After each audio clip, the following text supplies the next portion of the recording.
Randall Saito has been found mentally fit to stand trial and will plead guilty to escape for leaving the Hawaii State Hospital. He faces up to 5 years in prison, but his attorney thinks a plea deal could be reached in exchange for information. Manolo Morales explains. Manolo?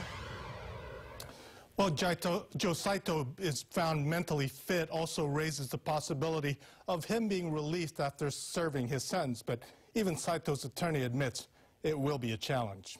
The court does find that Mr. Saito is presently able to understand the proceedings against him. Judge Colette Garibaldi made the ruling after a panel of 3 doctors unanimously recommended that Saito is mentally competent. Saito walked away from the state hospital in November and was able to call a taxi which took him to the airport. He then took a charter flight to Maui and boarded a Hawaiian Airlines flight to California. To me, the most important thing is how could this possibly happen? And he's got the key, man. And if he wants to tell him, he will.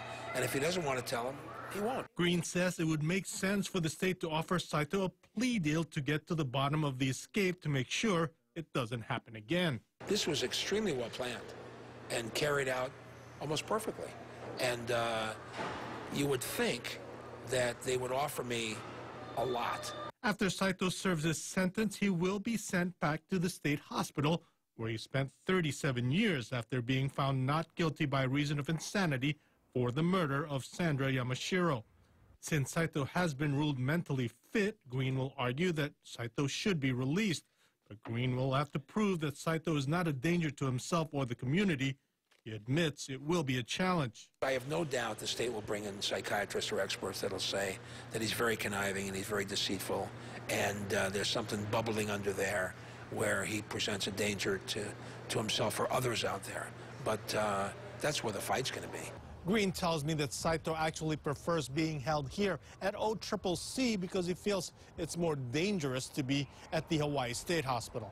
Danger from other patients? I think everything. Danger of other patients. Could be medication issues. There are people walking around there that can hurt you at the state hospital. Manolo, what's the latest on the State Attorney General's investigation on the escape? Well, the investigation is ongoing. 6 workers remain on leave while it continues. Now, the health department says that because of a collective bargaining agreement with the union, they have been on paid leave since December. The Attorney General's office says it cannot comment on the investigation or any possible plea deal with Saito. Joe. Thanks, Manolo.